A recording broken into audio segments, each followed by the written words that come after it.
Hello everybody, my name is Karryshh and welcome back to another recap video.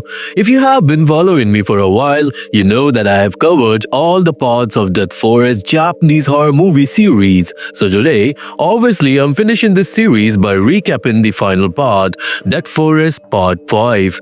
Now if you haven't watched the previous part, you must watch him, cause even though you can't understand this movie without previous knowledge, the story is still connected to everything. So I'll pin the links to those parts in the comment box. On top of that, if you're new to my channel, make sure to hit that subscribe button and give this video a thumbs up.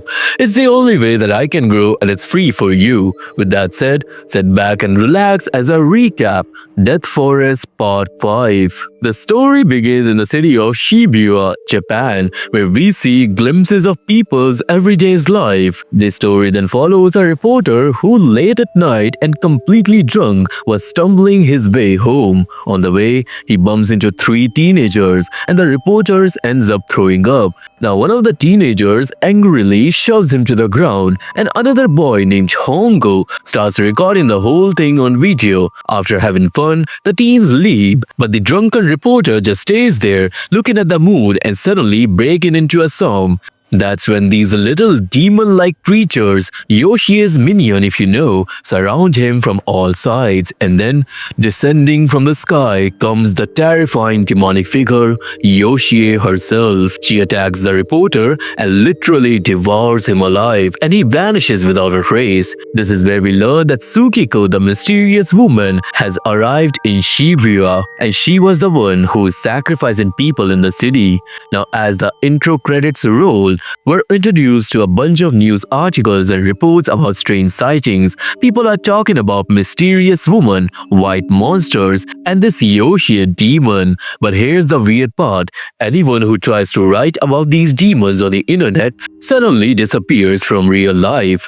We even see Tsukiko cursing innocent people, spreading fear and chaos across Shibuya. Then we meet three school friends, Nanami, Hana, and Yui. They're heading home when they walk past a boy who is visibly shaken.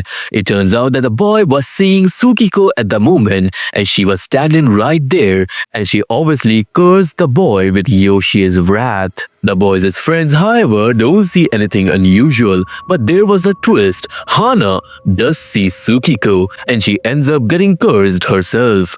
Hana brushes it off for the time being and continues walking home with her friends, and meanwhile, the city is buzzing with talk about Yoshi.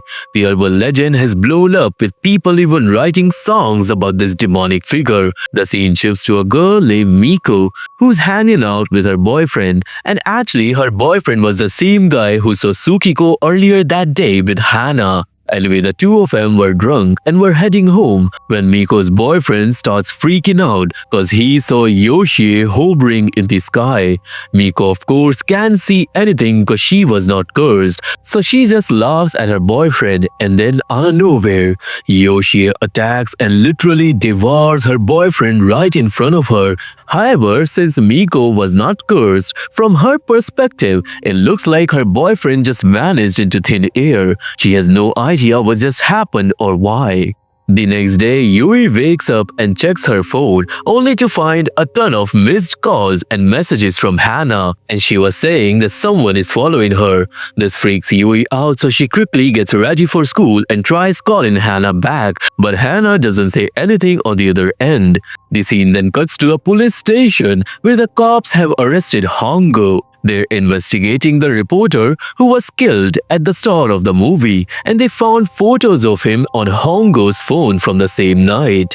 Detective Minako is questioning Hongo, but he's being super vague and not giving straight answers. That's when another detective, Yamabe, walks in and starts asking Hongo about another missing reporter. Apparently, two reporters have gone missing recently, and the police suspect Hongo might be involved, but they don't have any solid evidence. But here's the twist. The other missing reporter is Uchida. Now Hongo just says that he was not involved in anything like that, and then Yamabe gets a call from Mr. Surata, a high-ranking man who's been pushing for Uchida to be found. Turns out Surata knows about the demon, but he was frustrated because the police aren't doing much since it's an occult case. And this worries Surata even more. According to him, Uchida is the only one who knows the truth about the curse, and finding him was absolutely critical to save the people. The scene shifts to Yui, who finally meets up with Hana and asks her what's going on. At first, Yui thinks some guy is stalking Hana, but Hana explains that whatever is following her is not human. It's those creepy demonic minions of Yoshie. Hana says that she looked it up online and found out that everyone in Shibuya who's been seeing these demons has ended up disappearing. As she was explaining, Hana suddenly gets a sharp headache and starts having visions of Yoshie, and Hana freaks out and runs for her life. Of course, Yui chases after her friend, and while they're running, Hana suddenly stops because a demon appears in her path. Now Hana was absolutely terrified, but Yui doesn't understand what's happening. Turns out only the people who are cursed can see him. The scene cuts to a different part of the city, where a girl named Yuri is also cursed and is trying to escape from those demons.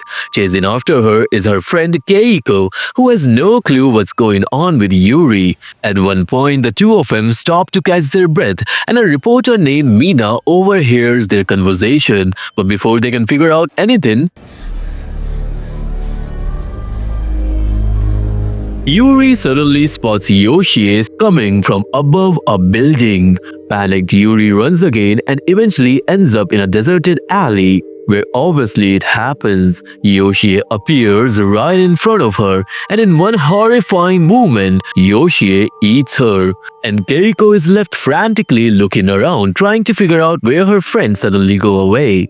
Just then, a guy named Shota show up. Now, since he's cursed, he can see the demons that just killed Yuri. He even sees blood and a severe hand of Yuri lying around. The demons then spots Shota and he panics and runs away. Meanwhile, Mina the reporter was quietly snapping photos of the entire scene unfolding. Now Shota runs and hides in a public restroom, where he quickly tweets that the monsters from Shibuya are after him and asks what he should do. The tweet goes viral almost immediately and catches the attention of Nishiji, a researcher studying these demonic entities. Nishiji manages to get Shota's location and tells him that the demons are afraid of light. Afterward, without wasting time, Nishiji sets out to help him. Meanwhile, someone starts knocking on the bathroom door, and Shota hesitates first but eventually opens the door only to find a girl screaming at him, because it turns out that he was in the women's restroom. He was embarrassed and scared at the same time, so Shota ran out of there, and luckily he ran straight into Nishiji. The scene then shifts back to Hana and Yui, where Hana was still running in fear when she trips and falls. Right then, Yoshie appears in his terrifying demonic form and devours Hana. Hana disappears, and at that moment, the curse transfers to Yui. Apparently, because Yoshie has been receiving so many sacrifices lately, his powers are growing, so the curse was spreading even faster. Now Yui realizes what's going on as a massive demonic Yoshie appears before her. Seeing him shivers her soul as she ran for her life. Yui ran continuously, dodging through countless places trying to escape, but no matter what she does, Yoshie was always one step ahead of her. At one point, he even traps her inside a tunnel, but somehow Yui manages to outspace him and escape. But it was clear that Yoshie will not leave her alone anymore. Someplace else, Nishiji and Shota were hiding in a corner, where Nishiji explains how people in Shibuya have been disappearing at an alarming great, and he confirms that the stories about the demons are real. He tells Shota that the demons are scared of light, but he also admits that no one knows where these creatures originally came from. The two guys then start piecing things together and realize that these demons only curse people who are either extremely scared or feel a deep sense of loneliness. The demons prey on those emotions, and since Shibuya is full of people like that, it explains why so many people are disappearing every day. The two decide to leave their hiding spot then, but as soon as they step out, a demon attacks them. They manage to hold off the demon using a flashlight, but to take a picture when Nishiji pulls out his phone. Interestingly, the demon doesn't show up on a phone camera. Now between this chaos, Shota panics and he abandons Nishiji. Meanwhile, Yui was still running for her life, and she reaches the end of a tunnel only to find Yoshie waiting for her. She tries to escape, but Yoshie spots her and starts closing in. And just as the demon was about to eat her, a guy suddenly appears holding an ultraviolet light. He uses the light to make Yoshie vanish, and then the guy saves Yui. From here, the scene cuts back to Shota, who managed to flee and ends up near a tunnel. But to his surprise, Yoshie emerges from the darkness right there. Shota paralyzes in terror, and Yoshie obviously approaches him and then brutally kills him. After this murder, Nishiji finds Shota's phone and he realizes that Shota is also taken by the demon. The next day, Detective Yamabe calls Hongo again, and Yamabe now wants Hongo to help him track down Uchida, cause Hongo have so many connections all over Shibuya. Hongo then learns that Uchida might know something about these demons, so he gets the word out to all his contacts, spreading Uchida's picture across the city. Even the gang starts plastering posters of Uchida all over Shibuya. Now, based on Uchida's old articles, it seems like the demons came from a jungle, but the detective is still trying to figure out how and why they ended up in a big city like Shibuya. When Hongo hears all these stories, he starts getting freaked out cause he doesn't want to get cursed himself by getting too involved in all this. The scene from here shifts to a girl who spots a homeless man and he looks exactly like Uchida, so she immediately calls her team. And from here we're taken back to Yui, who is now with Nanami. Yui explains that the same demons who unalived Hana are now after her. Nanami is confused at first, but Yui then tells her about the guy who saved her last night. His name was Ryota, and he told Yui that the demon chasing her was called Yoshie, a creature that came from the jungle. Now Yui tells everything to Nanami, and Nanami believed her friend, and she suggests that they need to find Ryota again. Nanami then searches for Ryota on social media, and luckily the two girls manage to track him down. Meanwhile, the story cuts back to Uchida, who has indeed lost his mind, and he was actually now homeless, living on streets of Shibuya in a cardboard box. But as a viewer, we notice that since Uchida came to the city, the demons have been there too, and this might mean there might be some kind of connection between them. Now poor Uchida has no clue what he was doing, but that day, Detective Yamabe finally finds him. The cops takes Uchida into custody and brings him to the station. Meanwhile, Nanami and Yui meets Ryota and one of his friends, Mitsuo, at a restaurant. The girls ask Ryota about Yoshie and he shows them a photo of the demon along with pictures of smaller demons. But here was the twist. The story about these demons has gone so viral online that someone actually created a game called Death Forest based on it. In the game, players try to escape from a demon named Yoshie, but even in the game, there's no way to kill the demon. Ryota explains that both in the game and real life, the demons are afraid of light, and that's the only way to survive. But actually, this game is real, and this entire movie series is based on this game named Death Forest, which anyone can play. According to Ryota, the demons don't attack people during the day because they're most afraid of sunlight. That's why Ryota always keeps an ultraviolet light with him. Then Ryota and Mitsuo give Yui and Nanami ultraviolet light for protection, and the scene shifts to Uchida, who is being interrogated by Yamabe and Minako. During the questioning, Uchida starts starts having visions of Yoshi and a sharp pain shoots through his head. That's when Mr. Surata walks into the room and he was actually really pleased to see Uchida. But Uchida immediately realizes that Surata is already cursed and that's why he was having that headache. Surata asks Uchida if there's a way to stop the demons and the detective tries to escort Surata out but he refuses and starts explaining his situation. Actually, a few days ago, his wife was cursed by these demons and Yoshi unalived her right in front of their daughter Mizuki.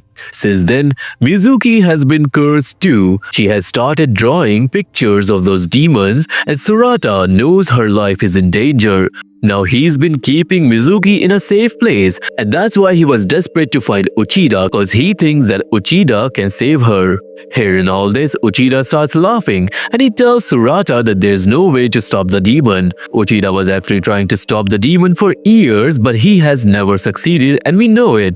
So now he's done trying. Uchida tells everyone the more everyone gets involved in this curse, the more stronger this curse gets. But the detective were confused here because they can't understand how Uchida is still alive if the demons are really that dangerous and how he was surviving from those demons all these years. Surata believes that there's something within Uchida that holds the key to stop the curse and only Uchida can figure it out. Meanwhile, Yui and Nanami spend the night together, terrified but trying to comfort each other. The next day, Ryota meets up with two of them and together they head to a building where they've arranged to meet a group of people they found online. This group is actually dedicated to try and stop the demons, but when they reach the top floor, we discover that the group is actually being led by Nishiji, and the group is made of those people we saw in this entire movie and their loved ones are now killed by those demons. Now this group holds a meeting where Nishiji shares his theory. He believes these demons exist in the fifth dimension. He explains it's like how we live in the third dimension and how things like Doraemon's pocket are an example of a fourth dimension. The demons, however, are from the fifth dimension, a realm where they can control time and manipulate anything in the third dimension. Nishiji suggests that if people are disappearing, there's a chance they're being pulled into the fifth dimension. And if that's true, there's a slim possibility they might still be alive in that realm. Surata listens intently, but Nishiji points out that to create a portal between dimensions, a medium is needed. Now they don't know what the medium is yet. However, we do. It's that mysterious woman, Tsukiko. After this, Nishiji shows a massive light that can be used at night to protect him from the demons. Most of the people in the room are cursed and Nishiji tells them that they need to head to the ocean before nightfall. According to all the research and articles he has come across, no demons has ever been spotted near the ocean. It's possible that they're afraid of water, which might make the ocean the safest place possible. Now Hongo's friend had a boat they could use, which gave the group a way to escape. At this point, reporter Mina stands up and shows everyone some photos she had taken. The pictures clearly captured Yoshi and her minions because Mina is a professional and she has that reporter camera which had the ability to trap the demons on film. These photos were crucial evidence that Mr. Surata could show the police to get him involved in this case. Surata takes the photos and leaves, and the scene shifts back to Uchida, who's sitting in his little box, deep in thought about what Surata had said. He starts wondering why the demons hasn't killed him yet, and this realization pushes him to make a decision. He's going to try one last time to defeat Yoshi. Uchida then cuts his hair, shaves himself, and put on his reporter outfit and gets ready to face Yoshi. His first task was to find Tsukiko, the woman wandering around Shibuya cursing people. Grabbing his camera, Uchida heads out, determined to finish what he had started. Meanwhile, Tsukiko reaches the rooftop of a building and starts lighting candles. She curses the entire city of Shibuya, which means Yoshi will now start appearing to everyone. As the night falls, Nishiji's group starts experiencing eerie demonic activity. Out of nowhere, the lights go out. Now when they turn on their flashlights, Yoshi's minions were right in front of him. Nishiji quickly fires up the big torch and they see that the demons have surrounded him from all sides. Nishiji then tells everyone that this light will keep the demons frozen, and then they all go from between those demons. Meanwhile, Surata meets up with Detective Yamabe and shows him the photos of those demons, and he urges him to get the police involved, but Yamabe hesitates. He knows that if the police officially investigate a demonic case, it can spark up mass panic among the public. Surata encourages Yamabe, and in the end, Yamabe agrees to take action somehow. Meanwhile, inside the building, Nishiji leads his group towards the exit, but before entering a garage full of demons, he strips off his clothes to reveal the ultraviolet lights he had attached to his body. These lights will keep the demons at bay, but their battery only lasts for 20 minutes, so they were on a tight schedule. Now from here, Hongo and Nishiji make their way through the demons to get a car. However, as soon as they do, the demons along with Yoshie surrounds the entire group, and immediately Ryota turns on the light to keep the demons frozen. Here Miko, whose boyfriend was killed by Yoshie at the beginning, takes a light and goes towards Yoshie, but Yoshie somehow manages to overpower the light and it was ready to eat Miko. But just then, Yui comes in between, pushes Miko away and saves her, but Yoshie swallows Yui whole in one go and she vanishes. Everyone was in shock and Nanami was confused, especially since she wasn't cursed. Ryota tries to fight back with the ultraviolet light, but Nanami can only see him spinning around like he's dancing mid-air. Eventually, Yoshie devours Ryota too and he disappears in front of Nanami. The rest of the group runs away, and watching all this, Nanami's mind starts to break. Now according to the theory, since Nanami was breaking down, she finally gets the curse too, and then Yoshie appears in front of her in his terrifying demonic form. Seeing that evil entity, Nanami collapses to the ground and Yoshie moves closer, ready to eat her, but just then, Uchida shows up. He then uses his camera's flash to take a few pictures of Yoshie, and it was enough to scare the demon off, saving Nanami. Uchida then takes Nanami with him, and by this point, the rest of the group has scattered around the building. After exiting the building, Uchida starts feeling a sharp pain in his head, and this pain makes him realize the presence of the mysterious woman Tsukiko. What I mean is, Uchida starts feeling her presence, and everything begins to slowly make sense to him. On the other hand, Miko and reporter Mina hide behind a car in the garage, but the demon follows him. Just as one demon is about to catch Mina, the building guard comes towards him with a flashlight, and the demon obviously stops. The guard starts leading the girls out of the building, but Miko pushes him towards the monster and runs off with Mina. Now since the guard was not cursed, he gets scared, cause to him, it feels like something invisible is touching him. Meanwhile, Hongo and Nishiji managed to get inside a car and they were driving back to find their other group mates. Between all this, the two runs over monsters in their path trying to save others, but while they're driving, they accidentally hit Miko's friend. The friend gets knocked out and Hongo and Nishiji quickly throw him into the car, and then Miko and Mina show up, but the evil monsters were right behind them. The two girls jump into the car and Mina uses a metal pole to fight off the monsters, but then another monster shows up, acting totally different. As the car speeds off, this monster starts chasing them, running so fast that it nearly catches up. And meanwhile, in the busy streets of Shibuya, people start seeing floating head of Yoshi in the sky, and everyone was left in the state of panic. Meanwhile, Yamabe and his partners set out on their own to save as many people as they can,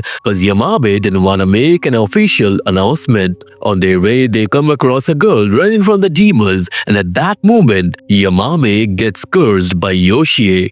The scene goes back to the car, where Miko's friend is getting worse, but here we find out that Miko had been casually dating this same friend ever since her boyfriend died. But Miko then makes Hongo pull over the car, and then she throws her her injured friend out because he had been cheating on her with other girls. On the other hand, Yamabe starts seeing the monsters and soon Yoshi appears in front of him, causing Yamabe to panic and believe what Surata had been telling him, and just then Surata came there as well. Back on Nishiji's group, who finally arrived near the ocean, they take Hongo's boat and head out to the sea, believing that they're all saved. And meanwhile, Uchida and Nanami finally find Tsukiko at the rooftop of that building.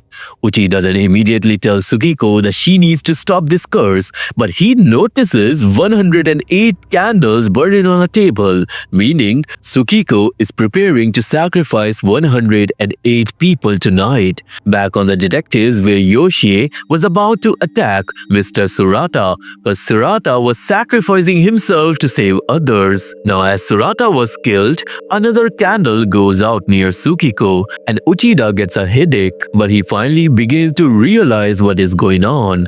Actually, you see, Tsukiko's soul is connected to Uchida for a long time now. Since Tsukiko is a spirit, she can't go anywhere without human help. So she had been using Uchida from the start, and that's why wherever Uchida went, people were getting cursed. These demons are actually really beings from another dimension, and they grow stronger by consuming humans. That's why the demons are not killing Uchida, because if Uchida dies, Tsukiko wouldn't be able to sacrifice other people. This explains why in the part 2 of the movie, when Uchida was cutting himself, no blood came out. So everything is connected to Uchida, and demons won't let him die because he's the key to this curse. Back on the boat, the last 4 survivors of Nishiji's group take a photo to remember this moment, but suddenly Mina's eyes widen in shock because evil Yoshi appears over the boat, and in a moment Yoshi swallows the entire boat and 4 more candles go out. Now only one final sacrifice remains, and Uchida realizes that after this, Tsukiko will disappear and then return later to use him again and kill more people. Uchida tells Tsukiko to take his life as the last sacrifice, but just then, demonic Yoshi appears on the roof and Nanami gets scared to her core when she sees it. Now in the end, Uchida stands in front of Yoshi and tells it to kill him because only after his death all this will end. But of course, evil Yoshi isn't going to do that, so it goes ahead and eats Nanami instead. The 108th sacrifice were then completed and Tsukiko disappeared. However, after this, peace settled over the city and no one saw Yoshi after that. But Uchida was then holding Nanami's decapitated head, crying uncontrollably. But no matter what he do now, the curse will continue using him, and with his loud screams, the movie ends. So this was the final part in this movie series, but we finally learned who the demon is and what Tsukiko is doing, and how everything was connected to Uchida. Now in the post-credit scene, we see Yui waking up in the 5th dimension in a jungle, and this confirms that Nishiji's words were true. Those who were consumed by Yoshi end up in the 5th dimension. What happens to Yui there will probably remain a mystery until a sequel comes out, which is very unlikely if you know Japanese horror cinema. So this was the recap video on the movie Death Forest Part 5, and I hope you have liked it. If you have, then please subscribe the channel and like this video. I really need your support to grow further. If you wanna watch this movie, there's a link to my Telegram channel in the description box. If that link does not work, just go to Telegram and put my channel's name in the search bar. How and when you can find this movie on Telegram will be revealed on the channel, so go join that. I'm mostly active on Insta, so you can follow me there as well, and look into my other channel where we discuss about the mysteries of the world. All the links are in the description box. For now, I'll see you all in the next one. Till then, stay awake, because they always see you.